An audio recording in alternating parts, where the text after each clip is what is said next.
If you ever hike in the Alpacho Mountains and you hear someone whisper your name, don't answer, because it's not the wind. Locals say the mountains remember every soul lost in the snow, and when the night is silent, they whisper to find company again. This is the story of three who didn't listen. Cold Echo presents The Call from the Snow. The morning air cut through their jackets like a blade, sharp and merciless. Tom, Sarah, and Mike trudged slowly through the freshly fallen snow, each step producing a brittle crunch that echoed across the jagged peaks of the Alpacho Mountains. The mountains were not silent. The wind threaded through the pines, carrying a faint, melodic whisper, almost like a distant voice calling their names. Tom adjusted his gloves and squinted at the snow-covered map. Are you sure about this route? He asked, his voice strained against the wind. The map looks off. Sarah pulled her hood tighter, leaving only her eyes visible. It's fine. We've done worse, she said, trying to sound confident. Besides, it's just mountains. Mike laughed nervously, a hollow sound lost in the howl of the wind. Mountains? Yeah, but these feel different. Sarah shivered. The whisper in the wind had returned, just for a moment, calling her name softly. She shook her head. It must be her imagination. The mountains were too still, too vast for such tricks. Or maybe the mountains were alive in ways she couldn't comprehend. Every detail of their gear seemed amplified in the cold air. Tom's boots sank slightly with each step, crampons crunching over hidden ice. The ice axes in their packs glinted faintly under the weak sunlight.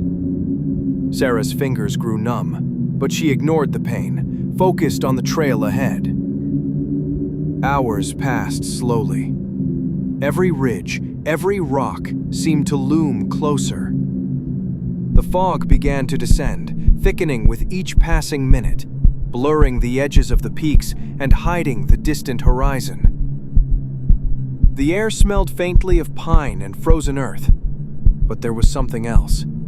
Something metallic, almost like blood, lingering faintly in the breeze.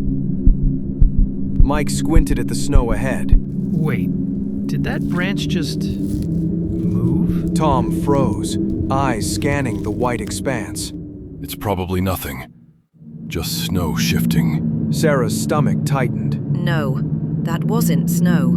Something's out there, watching us. The wind carried strange, unintelligible whispers, seeming almost articulate. Words formed and vanished before anyone could catch them. Every exhale created tiny clouds, little ghosts that disappeared immediately, swallowed by the mountains themselves. They slowed their pace. Each step became careful, deliberate. Shadows flickered at the edges of the fog. Sarah could swear she saw movement in the corner of her eye. Every time she turned, nothing was there, but the sense of being watched only grew stronger. Sarah murmured, It feels alive. The mountains. Tom muttered. It's watching us. Mike gulped. I don't like this. Let's just keep moving. The snow stretched endlessly, and the mountains rose like silent giants, indifferent yet imposing. The path ahead was treacherous, hidden crevices, icy patches, and sudden drops that could catch the unwary. Each step was an effort, each breath a challenge. And still they pressed forward, drawn deeper into the heart of the Alpacho Mountains, where the secrets waited patiently, silent and eternal. The snow had stopped, but the silence grew heavier. Tom noticed something strange. Their footprints behind them had vanished. Did we loop around? Sarah asked, scanning the white emptiness. No. He muttered, kneeling down. The snow's untouched. A chill crawled up his spine. If their tracks were gone, what was following them? The compass needle spun aimlessly, clicking against the glass. The fog thickened, pressing closer, almost breathing. And then, faintly, they heard it.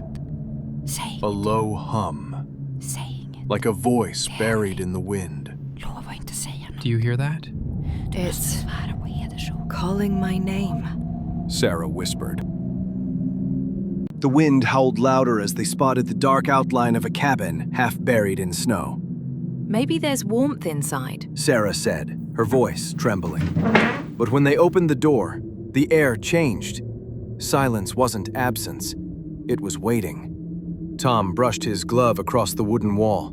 It felt damp, like the cabin was breathing.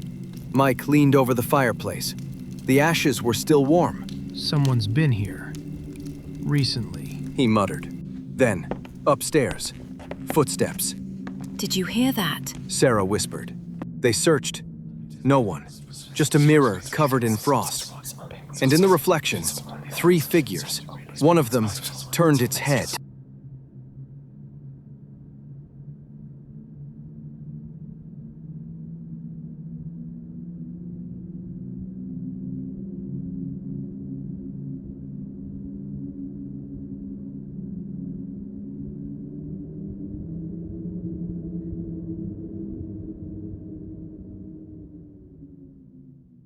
Outside, the storm had stopped.